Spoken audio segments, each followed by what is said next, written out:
Bueno, vamos con EBC.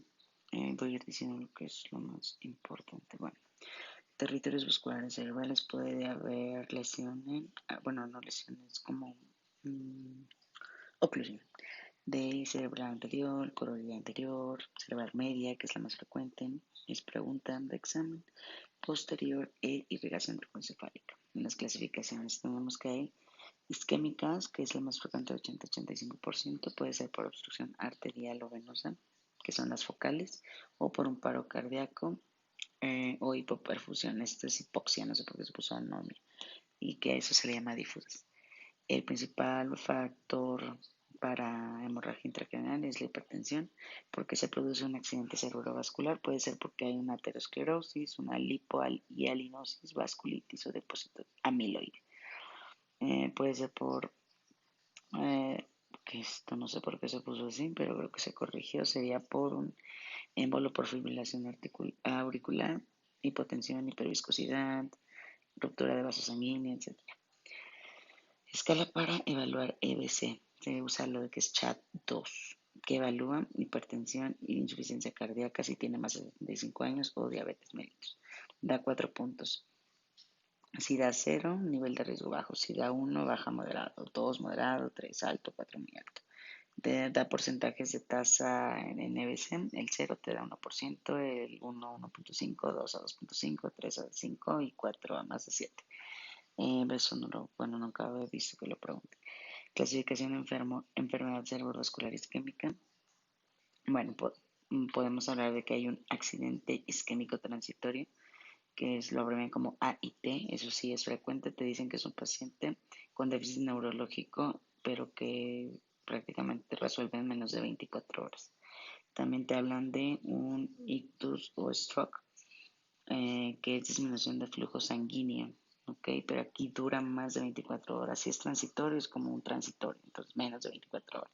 Si es ictus o stroke, más de 24 horas. El ictus progresivo puede ser por una estenosis trombótica y progresa prácticamente, que te dicen que es un paciente que llegó y pues se fue poniendo peor. Ese es un ictus progresivo. Otra causa de ictus progresivo es sangrado postinfarto y conversión de infarto blanco en infarto rojo. ¿Qué es eso? No lo sé, no venía, pero ahí busquen. Y bueno, ¿qué es ictus maligno? Es el ictus en arteria cerebral media, que tiene edema cerebral y desviación de línea media de los ventrículos. Eso se llama swelling, no sé por qué lo puse aquí. Y esto de bajo nivel de conciencia. El ictus maligno cuando se hace de cirugía descompresiva, si es derecho y si el paciente es joven. Etiología: infarto aterotrombótico. Características de un infarto aterotrombótico: la mayoría de las EBC isquémicas son por aterosclerosis, complicaciones trombóticas. La aterosclerosis puede afectar vasos intra y extracraniales. Puede haber embolia, ¿cómo se llama? Embolia arterioarterial o estenosis u oclusión in situ. Da lugar a bajo gasto, o sea, bajo gasto cardíaco. Y la ubicación preferente de las placas ateromatosas es la bifurcación de la carótida y el origen de la arteria carótida interna. En un infarto cardioembólico, corresponde al 20%. Es la causa más frecuente de embolismo cerebral tipo cardíaco, es la fibrilación auricular, esto es importante, paroxística o persistente. Infarto que más embolias da es el infarto anterior y el septal. Otras causas de trombos, trombos transmurales supongo que serían, son los de infarto agudo del miocardio anterior septal, cardiomiopatía dilatada. ¿En qué pacientes la enfermedad vascular causa estragos para EBC? En fibrilación auricular y estenosis mitral. Otras causas: cuando hay aumento del tamaño de ventricular izquierdo, foramen, no es foramen oval permeable y aneurismas ventriculares.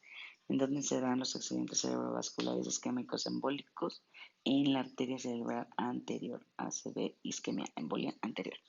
Los ACV en la cerebral anterior se transforman a hemorrágicos en la reperfusión por daño endotelial. Entonces es una reperfusión y generalmente si está dañada lo que es la cerebral anterior te va a llevar a un hemorrágico. Los infartos lacunares. ¿Por qué se da un infarto lacunar? Porque hay una arteriopatía o una lipohialinosis de pequeño vaso. ¿De qué tamaño son los infartos lacunares? Menos de 15 milímetros. donde se dan en territorio de distribución de las arterias perforantes, o sea, ya en las arterias perforantes, vienen del polígono de Willis. Bueno, ahí van leyendo y voy a decir lo más importante mejor. La arteria cerebral media o el sistema vertebrovascular. Factor de riesgo más importante, HTA. ¿Qué característica es más importante? El 50% te van a decir que en un infarto lacunar, que fue un paciente que tuvo un accidente isquémico transitorio de 40 minutos y que fue hace 24 a 72 horas. Localización de síndromes lacunales más frecuentes, bueno, puede ser porque pues el continente y país es como que la zona y la parte de la zona, ¿ok? Ok, cápsula interna en el brazo anterior da ataxia y hemiparesia. Cápsula interna, brazo posterior, da motor puro. Núcleo ventral en posterolateral del tálamo da sensitivo. Síndromes vasculares.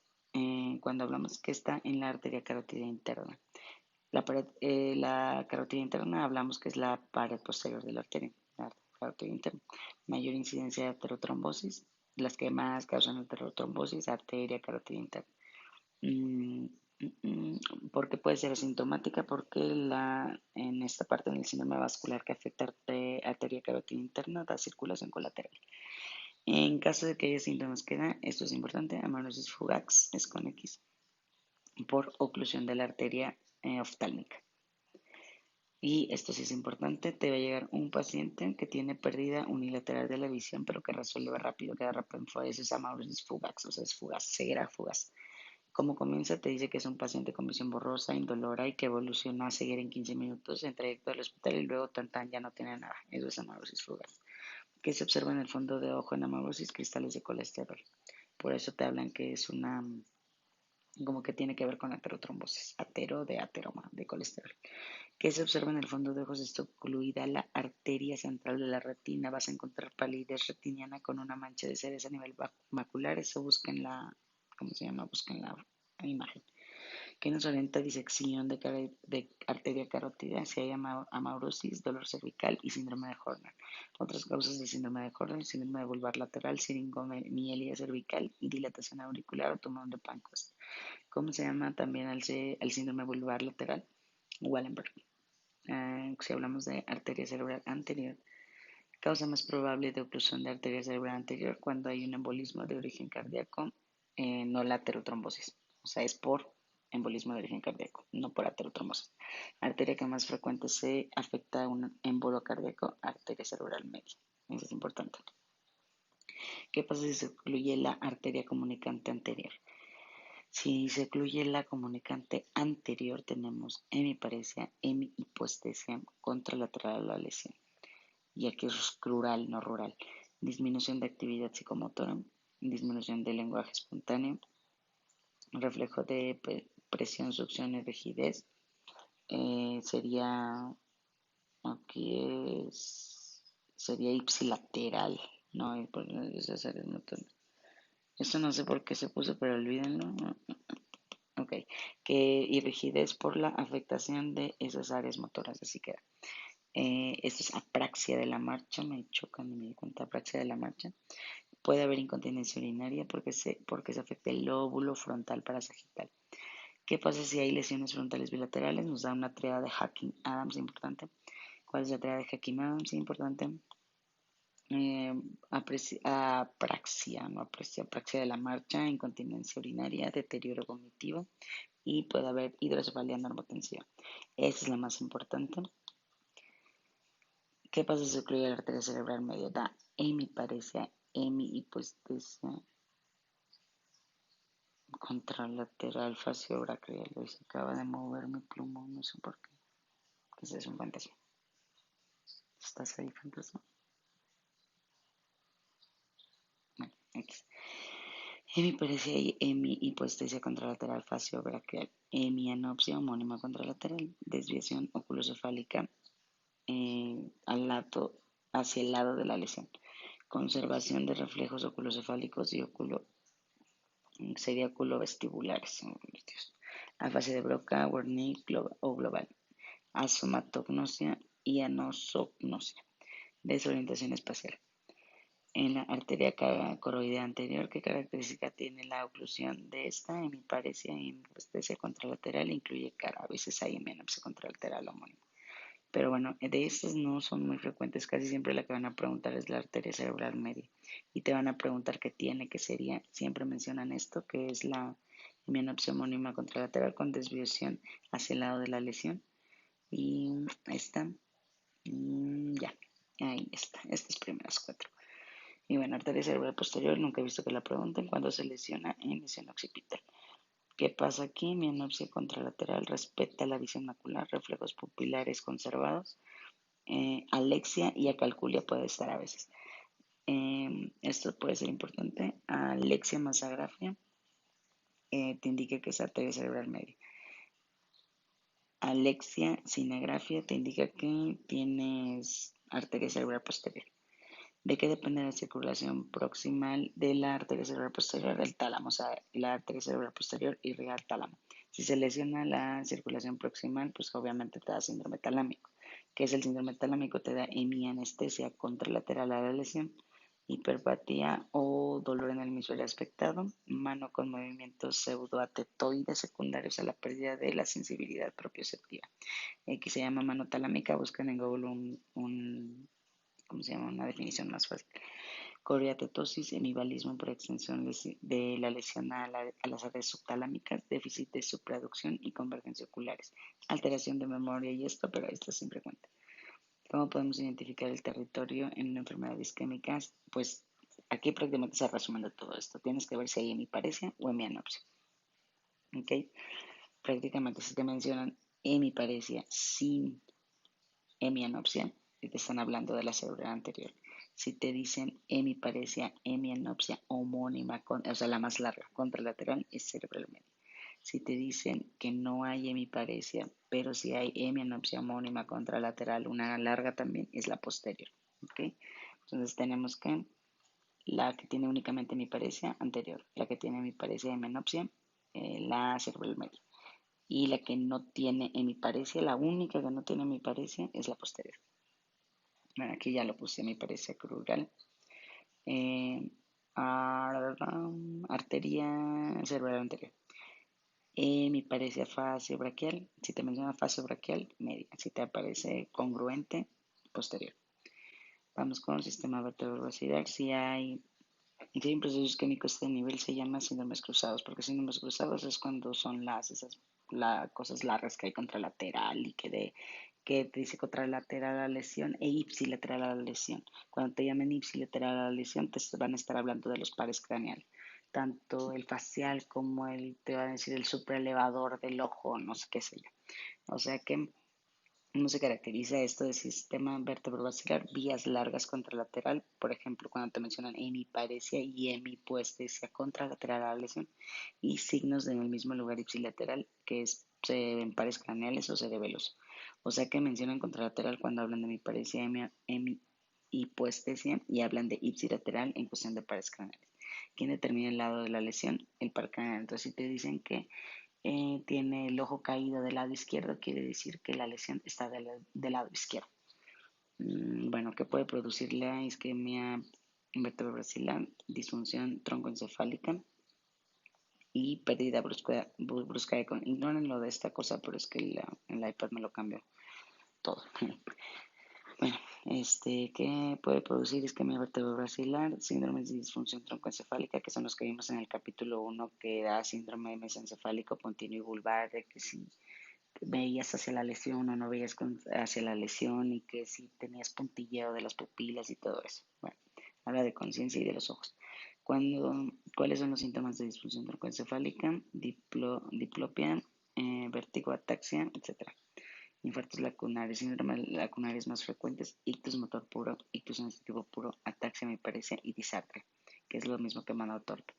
El lacunar más frecuente es motor puro, donde se lesiona o sea, donde tenemos la lesión para que haya un ictus motor puro en el brazo posterior puro, P de posterior, ¿ok? ¿En qué consiste el ictus motor puro? Que hay una paresia, esto no lo puse ya, paresia o parálisis semicorporal fascio brachiocrural proporcional sin afectar otras áreas. Si se localiza en la lesión en rodilla de la cápsula interna, no sabe que tengan rodilla. Paresia facial, es paresia, a mí no parecía. Paresia facial aislada. ¿Qué pasa si el infarto lacunar está en el núcleo ventral posterior lateral del tálamo? Ictus sensitivo puro. ¿Cómo es la clínica de ictus sensitivo puro? Pues déficit sensitivo que afecta en mi cuerpo y cara. Si hay ataxia, me parecía que síndrome lacunar es el que afecta el brazo anterior de la cápsula interna o la protuberancia. ¿Qué pasa en la ataxia hemiparesia? Hemiparesia contralateral y pues ataxia, lo que dice. ¿Cómo cursa la disartria de mano torpe? Paresia facial, torpeza en la mano ipsilateral sin afectación sensitiva. Okay. Causa más frecuente de mano torpe, infarto lacunar en el brazo anterior o la rodilla de la cápsula interna contralateral en mi cuerpo afectado. Si hay muchos infartos lacunares que pasan, le llamamos síndrome pseudobulbar. ¿Cuál es el síndrome pseudobulbar? Disartria, disfasia, disfonía, parálisis facial bilateral y la habilidad emocional. Estudio diagnóstico es lo primero que tenemos que hacer. Lo primero que tenemos que hacer cuando tengamos una clínica de este tipo, ¿okay? Vamos a hacer TAC, ¿ok? Cuando no nos sirve el TAC, cuando sospechamos infartos vertebrovasculares. Lo que más da sangrado, la que más detecta sangrados es la TAC. Elección en lesiones de fosa posterior, no vamos a hacer TAC, sino RM. En infarto lacunar, prueba inicial de elección en fase aguda, TAC. Estudio para el estudio posterior de lacunar, o sea, primero haces en infarto lacunar un TAC y qué es lo mejor para estudiar posteriormente la lacunar, RM. Que no detecta el ataque menos de 5 milímetros de infarto y fosa posterior. Por eso para la fosa posterior es la RM. Tratamiento en fase aguda. Primero que nada hay que hacer medidas generales, evitar hipertermia, hipoglucemia, evitar la tensión arterial alta, evitar descenso de tensión arterial brusco. Paciente con ictus isquémico con síntomas de menos de 4.5 horas, dar RTPA. Si te dice que tu paciente acaba de tener hace 1 hora, hace 2 horas, hace 3 horas, hace 4 horas, das fibrinólisis. Pero en la GPS me parece que es menos de 3 horas, ¿ok? Bueno, si tiene menos de 25 puntos de la escala de NIS, das RTPA. La escala de NIS es para que te dice que todo lo que tiene peligro de tener una hemorragia. Pero bueno, yo no me iba a aprender todo eso y si quieren chequenla, menos de 25 puntos das RTPA. Cuando no das RTPA, todo lo que implique hemorragia. Si tienes un ataque de hemorragia, si tienes una clínica de hemorragia, si tienes déficit neurológico escaso o si los síntomas mejoras, porque para qué vas a exponerlo a RTPA, mejor le das otra cosa. Por ejemplo, en accidente transitorio, pues para qué le vas a dar fibrinólisis y pues va a resolver solo. Ok, si hay convulsión, si hay NIS de más de 25, esto o sea que hay mucha probabilidad de que sea hemorrágico. Plaquetas menos de 100, puede haber hemorragia. Heparina hace 48 horas, anticoagulantes hace 48 horas, si hay tiempos aumentados. Si tienes una tensión arterial alta o necesitaste tratamiento agresivo para mantenerla y si tuviste un ictus previo con una enfermedad de diabetes mellitus concomitante o si tuviste un ictus hace 3 meses. Aquí cuando tiene DM concomitante no puede ser hace un año, pero pues tiene que tener DM, pero aquí si tuviste uno hace 3 meses no se puede hacer fibrinólisis. Si hay una hemorragia grave, obviamente si hay una neoplasia, aneurisma o cirugía reciente, endocarditis, pancreatitis, todo esto. Si hay una cirugía o un traumatismo de hace 3 meses también, porque puede haber una hemorragia. Si no le puedo dar RTPA, ¿qué le das? Antiagregantes. ¿Qué le das como antiagregantes? Le das aspirina, 300 miligramos, primeras 48 horas después del ictus isquémico. En la prevención primaria, o sea, prevención primaria para que no te dé un ictus, o una enfermedad vascular cerebral. Tienes que tener tratamiento de HTA, disminución diastólica de 5 a 6, o una ¿cómo se llama? En una hipertensión diastólica aislada en el anciano, disminuye el riesgo un 36%. Ok. O sea, si bajas la hipertensión diastólica aislada. Si tienes un paciente con infarto a miocardio previo, cuando tienes el riesgo de tener un ictus el primer mes postinfarto. ¿Qué se debe hacer en paciente con infarto miocárdico previo después de que tuvo el infarto? Hay que dar anticoagulación oral y mantener el INR, no INF, INR entre 2 y 3 si el paciente asocia fibrilación auricular y hay que dar estatinas, no estáticas, estatinas que son los inhibidores de HMG coenzima A reductasa no redactada, aun cuando el colesterol sea normal. ¿Qué indicaciones de ¿Qué indicaciones de anticoagulación tenemos en fase aguda cuando hay fibrilación auricular, disección de la carótida y ictus isquémico progresivo, trombosis de senos venosos crurales? No, perdón, durales, es durales, no durbales. Indicaciones de anticoagulación en fase crónica, tienes que hacerlas si cumples dos de estos criterios, si tienes más de 65 años, si tienes fibrilación auricular, factores de riesgo cardiovasculares o trombos intracardíacos demostrados. Ok, ¿cuál es la anticoagulación de elección a largo plazo en la prevención primaria de la patología vascular cerebral en casos de fibrilación auricular con patología valvular, si tiene algo de estenosis mitral o alguna chingadera así, y comarínicos? Prevención secundaria, o sea, ya después de que tuviste el EBC. ¿Qué opciones tienes para la patología vascular en territorio de carótida o vertebrocalcidad? Das antiagregantes, o sea, aspirina, o puedes hacer endarterectomía, o puedes hacer anticoagulación. ¿Cómo actúa la aspirina a nivel plaquetario? Inhibición irreversible de la ciclooxigenasa y el tromboxano A2. Antiagregante que vas a usar de segunda elección, clopidogrel. Tratamiento de elección en pacientes con estenosis de la carótida sintomática. Aquí se divide por porcentajes de la luz. Esto me acuerdo que sí venía en algún momento de la vida. Más del 70% haces una endarterectomía. Menos del 50% das antiagregantes. Y si tiene entre 70% y, ¿cómo se llama? Entre 30 y 50%, no 50 y 70%, depende de los factores de riesgo de la persona. ¿Ok? Si hay estenosis carotidia sintomática, entonces das antiagregación. Si la estenosis es hemodinámicamente significativa, o sea, está muy cañona, haces endarterectomía. Estamos hablando de la prevención secundaria para que no te vuelva a dar otro prácticamente. Se hace anticoagulación en prevención secundaria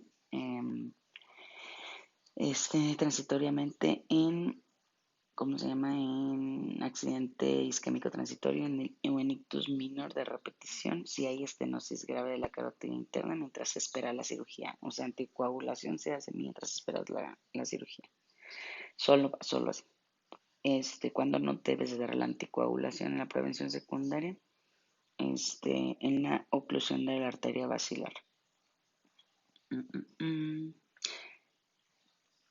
¿Qué más? No, miento, no, tienes que, si en oclusión de la arteria basilar y cuando ya es cirugía contraindicada, entonces sí das anticoagulación, perdón. Ok, ¿cuál es la lesión estenótica que no es accesible quirúrgicamente? Arteria basilar, o sea, por eso se da anticoagulación. Si hay algo cardioembólico, la profilaxis secundaria de elección es anticoagulación oral. Por eso, cuando después de que te dan un infarto te empiezan a dar aspirina. Digo, no es anticoagulante, es antiagregante, pero prácticamente te previenen esto. Digo, yo sí me acuerdo. Si el área isquémica cerebral es amplia, no se recomienda anticoagulación en fase aguda porque se puede volver una hemorragia. ¿Qué se hace en este caso? Anticoagulación diferida. Protocolo de estenosis carótida sintomática. Bueno, pues menos de 50% estenosado, antiagregantes. El 50-70 depende. Y más de 70% ya te vas a cirugía en endarterectomía. Si tiene, que esto depende. Si tienes paciente con 50-70 estenosis, es un paciente joven, no diabético, esperanza de vida más de 5 años, riesgo quirúrgico de menos de 6%, antiagregación. Si tienes estenosis de carótida sintomática 100%, no vas a hacer cirugía. Obviamente, si te dicen más de 70%, pues sí haces endarterectomía. Pero si te dicen 100%, no haces cirugía, haces antiagregación. Bueno, trombosis venosa. En trombosis venosa tenemos causas comunes de trombosis venosa, infecciones, embarazo y puerperio, deshidratación y coagulopatías. Esto no sé qué es. Trombocitosis o trombocitopenia. Clínica de trombosis venosa, bueno, pues es rara, pero si llega a ver, te van a decir que hay síndrome de hipertensión intracraneal, cefalea, que es el síntoma más importante, focalidad neurológica, crisis focales, hemiparesia, afecta pares craneales y puede haber edema de papila. Dato más habitual en el diagnóstico, la presión de líquido cefalorraquídeo va a estar aumentada, más la reacción de meninge inflamatoria si hay infección. Generalmente se da por infección. La TAC como es puede ser normal o puede haber edema cerebral. ¿Cuál es el dato característico de la trombosis venosa? Va a haber un signo de la S vacía, búscanlo en el libro, es súper común, así es muy fácil. Se da por reforzamiento de las paredes del seno trombosado. Técnica de elección para esto de venosa, pues CRM. Técnica de confirmación, angiografía. ¿Por qué esta casi no se hace? Porque sería invasiva. Hemorragia intraparenquimatosa. ¿Cuál es las causas más frecuentes de hemorragia hipertensiva? Aneurisma, malformaciones, vasculopatía, coagulopatía intratumoral, cocaína, simpático miméticos y anfetamina, porque se da generalmente por ruptura de arterias profundas. Diferencia entre ictus isquémico y hemorragia intraparenquimatosa. La hemorragia intraparenquimatosa es súbita y se acompaña de cefalea, vómitos y náuseas. En el ictus isquémico nunca vemos náuseas ni isquemia. ¿De qué depende la sintomatología? De dónde se localiza y del tamaño. La prueba de elección al sospechar tiene que ser un ataque craneal sin contraste. La hemorragia intracerebral focal hipertensiva. Bueno, ese es el tema, hemorragia intracerebral focal hipertensiva. Localización anatómica en una hemorragia cerebral focal por hipertensión. La lesión está en putamen, tálamo, protuberancia cerebelo. Causa frecuente de hemorragia intracerebral focal hipertensiva porque hubo una ruptura de microaneurismas de Charcot-Bouchard, o sea, en arterias perforantes. Malformaciones vasculares.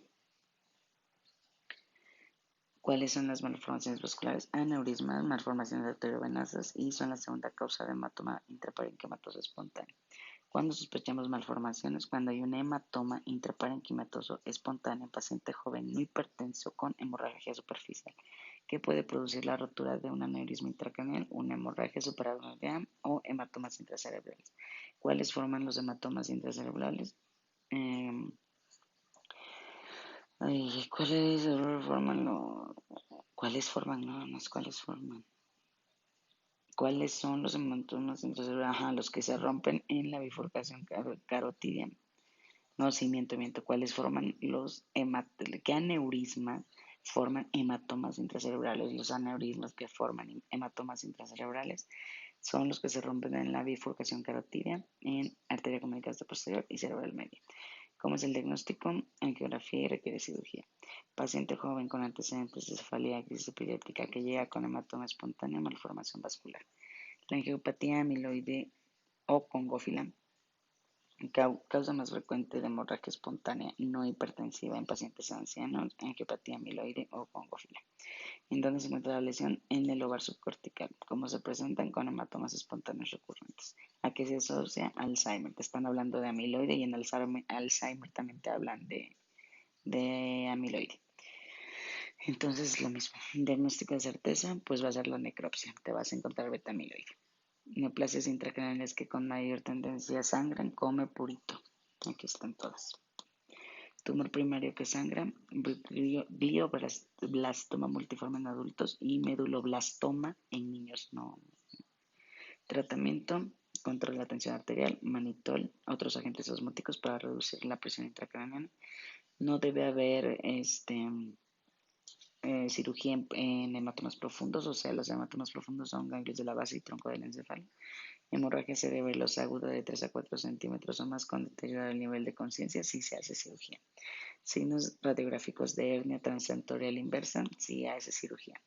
Hematomas profundos sería en putamen, los talámicos, esos más los cerebelosos, o sea, esos los profundos que son los de putamen y los talámicos, más los cerebelosos, que no son los cerebelosos, no es profundo, se pueden ir al sistema ventricular y producir una hemorragia intraventricular con hidrocefalia aguda. En caso de que tú tengas hidrocefalia, siempre la respuesta del tratamiento va a ser drenaje ventricular externo. Aquí no es externa, no es drenaje ventricular. Bueno, ahí búsquenlo bien, ahorita lo voy a buscar, pero es derivación, perdón. Es que esta cosa cambia todo.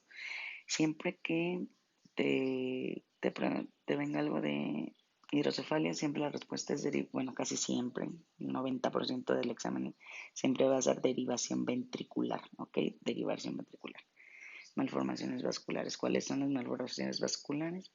Sería malformación arteriovenoso, angioma venoso, telangiectasia capilar, angioma cavernoso, fístulas arteriovenosa dural. Anomalía vascular más frecuente, las arteriovenosas. Es una arteria dilatada y desemboca en venas anormales. Prácticamente son venas que se crean arterias. Se asocian a la formación de aneurismas. ¿Cómo se clasifican? Por tamaño, por localización y por drenaje. Si es superficial o profundo. ¿Cómo se manifiesta? Con hemorragia intraparenquimatosa. Tratamiento de elección, cirugía y asociando previamente a veces, no siempre, radiocirugía estereotáctica y embolización. En el angioma venoso, que es otra malformación vascular que no da síntomas. Es una anatomía anormal, pero funciona normalmente y las venas confluyen en un gran tronco venoso. ¿Cómo se ven? En la geografía se ve cabeza de medusa, eso es importante. Tratamiento no hay porque no es sintomático ni nada. Telangiectasia capilar, que son dilataciones capilares en el seno de parénquima cerebral normal. Se localiza en ganglios basales, tronco del encéfalo y cerebelo. Estudio ideal, pues no son visibles. Prácticamente no sangran y si sangran te mueres. ¿Qué pasa si son múltiples? Forman parte de el síndrome es Rendu-Osler, no es Soller, es lo de Rendu-Osler, que son múltiples telangiectasias y todo eso. O que es lo mismo de ataxia telangiectasia. Angioma cavernoso o cavernoma, que son lesiones constituidas por espacios vasculares ensanchados sin participación de arterias ni venas. Aquí no tiene nada que ver arterias ni venas en su interior. ¿Cuáles son las manifestaciones clínicas? Es la única que te dice que tiene crisis convulsivas, probablemente convulsiones en la caverna. Y a veces hay hemorragia intraparenquimatosa. Se ven en la angio, es raro. Prueba de diagnóstica de elección, RMI, te ponen palomita de maíz, chequen la imagen, es importante. Tratamiento de elección, cirugía si sangra o crisis incontrolable. Fístulas arteriovenosas durales, que son comunicación directa entre ramas arteriales durales y una vena. ¿A qué nivel se dan? Seno transverso, que es característico. Que es tinnitus y soplo occipital y en mujeres de mediana edad. Tratamiento, cirugía y embolización. Ahora vamos con hemorragia subaracnoidea. Presencia de sangre en espacio subaracnoideo o en sistema ventricular, donde solo debería haber líquido cefalorraquídeo. Epidemiología, más común en mujeres y en embarazo. Causa más frecuente traumatismo, pero eso se va a ver en neurocirugía, porque se da en la parte espontánea por rotura del aneurisma sacular de la arteria comunicante anterior. ¿Cuáles son los más frecuentemente hemorrágicos? Los que son más proximales y los que tienen más tamaño, es directamente proporcional al tamaño. Factores de riesgo, pues tamaño, que sean múltiples, bifurcación de la arteria basilar, o sea que estén en la bifurcación de la arteria basilar, en la comunicante anterior, posterior, sintomáticos, mayor edad, tabaco y evento previo, y etc. Incremento de incidencia de aneurismas intracraneales cuando tienes poliquistosis renal, cuando tienes síndrome de Marfan, Ehlers-Danlos, pseudoxanteoma elástico y displasia fibromuscular. También se las falciformes y coartación. El aneurisma fusiforme, ¿no? El fusiforme son los que rara vez se rompen y están en la arteria basilar. Aneurisma fusiforme micótico se da por endocarditis bacteriana subaguda. Germen implicada en la endocarditis bacteriana subaguda siempre va a ser el Streptococcus viridans. Esto es importante, muy importante. Donde se localizan en el territorio distal de la arteria media. Este es importante, ¿eh? Los gérmenes y bacterias subaguda y el germen. Tratamiento, antibiótico, terapia de larga acción y cirugía si se rompe, fracasa el tratamiento. ¿Qué pasa si se afecta el tercer parque renal? Midriasis reactiva, esto es importante. En aneurisma comunicante posterior, cerebro posterior, bla, bla, bla. Si se afecta quinto parque renal, también importante, oftalmoplegia. Si se afecta la porción supraclinoidea de la arteria carotina interna, afecta el campo visual.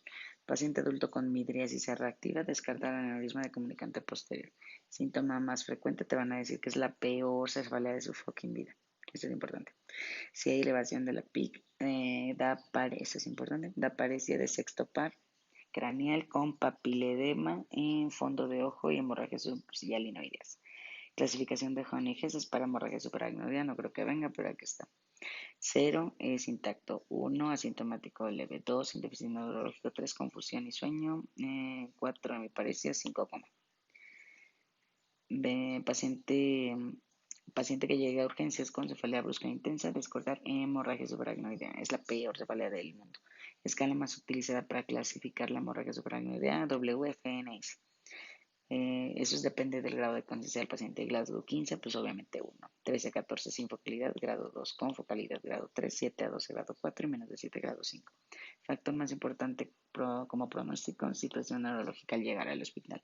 Sospecha clínica que, si tienes sospecha clínica de hemorragia, que haces primero, TAC 5-3 en las primeras 48 horas. Eh, que predice la cantidad de sangre en espacio suprarrenal nos va a dar el riesgo que tenga de vasoespasmos, sitios más frecuentes de arterias afectadas, media y anterior. Si el ataque es negativa, pero tenemos sospechas que hacemos punción lumbar, que es lo más específico, pero pues hay que resguardarla porque acuérdense que no tenemos que hacer nada invasivo si no es necesario. Cuando encuentras xantocromia en todos los casos a partir de las 12 horas, por eso es que es el más específico. Tras la hemorragia puede haber proteínas elevadas y glucosa leve disminuida porque si no sería algo infeccioso. Que es la prueba de los 3 tubos, prácticamente te dicen que es la prueba para hemorragia supraracnoidea, ya que en la hemorragia supraracnoidea los 3 tubos tienen aspecto hemático y en las demás patologías se van a ir aclarando.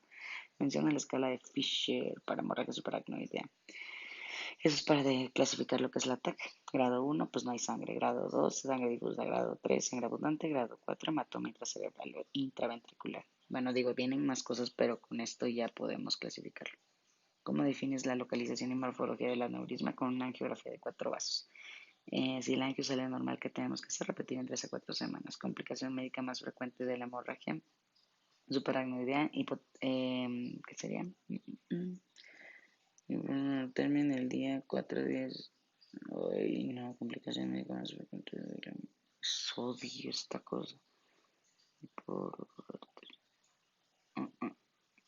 creo que aquí era hemorragia otra vez en el día 4 de o resangrado, algo así. Pero mejor buscando en el libro porque no sé por qué se me cambió. Ahorita lo busco yo. Porque, ya, hiponatremia. Es hiponatremia en el día 4. Del día 4 al día 10 porque se da la hiponatremia por síndrome pierde sal por liberación del peptino natriúrgico cerebral. ¿Qué pasa cuando hay excesiva estimulación simpática? Dan arritmias cardíacas, la más frecuente es taquicardia sinusal. ¿Qué se puede usar si hay isquemia subendocárdica y áreas de necrosis miocárdica focal con edema pulmonar? Nitratos y antagonista de calcio. En estos casos, ¿cómo se controla la hipertensión arterial con betabloqueadores? Y eso reduce el riesgo de más complicaciones neurológicas y etcétera de hemorragia supraracnoidea. Ok. Es lo más importante y lo último. Ok, hidrocefalia. Se desarrolla en las primeras 4 horas y vas a hacer una derivación. Y generalmente es derivación periventricular, ¿eh? Pero bueno, una derivación. O semanas después. Si es comunicante, hay deterioro cognitivo, incontinencia urinaria y marcha. Tratamiento de hidrocefalia, derivación ventriculoperitoneal. Si el resangrado ocurre en las primeras 2 semanas por rotura del coágulo. A veces se da hasta luego de 6 meses. Principal causa de morbilidad, vasoespasmo y resangrado. El vasoespasmo se da con máxima incidencia en el día 4 a 12. Tratamiento de vasoespasmo, la triple H, hemodilución, hipervolemia, hipertensión. O sea, tienes que hacer una hipertensión. ¿Cómo provocar una hipertensión? Profilaxis de vasoespasmo, nimodipino, pero si ya está instaurado, te vas por el tratamiento triple H. Objetivo de tratamiento de la hemorragia supraracnoidea, prevenir este, eh, prevenir resangrado y prevenir vasoespasmo. Previenes el resangrado común, reposo en cama con cabeza a 30 grados, así facilitas el drenaje venoso intracraneal, control estricto de la tensión arterial, ni tan ni muy, ni poco a poco, evita el estreñimiento y vómitos para no elevar ¿cómo se llama? La presión venosa o algo así. Analgesia, sedación con diazepam, ¿por qué? Porque el dolor eleva la presión tensión arterial. Si hay crisis convulsiva, es mejor usar fenitoína porque esto no deprime el nivel de conciencia, porque si deprimes el nivel de conciencia no puedes checar a tu paciente. Tratamiento del aneurisma, embolización por viento vascular o cráneo. No, yo no puse craniotomía, era craneotomía, ya no sé por qué se puso. Con clipaje quirúrgico. Clipaje. Y ya, creo que ya.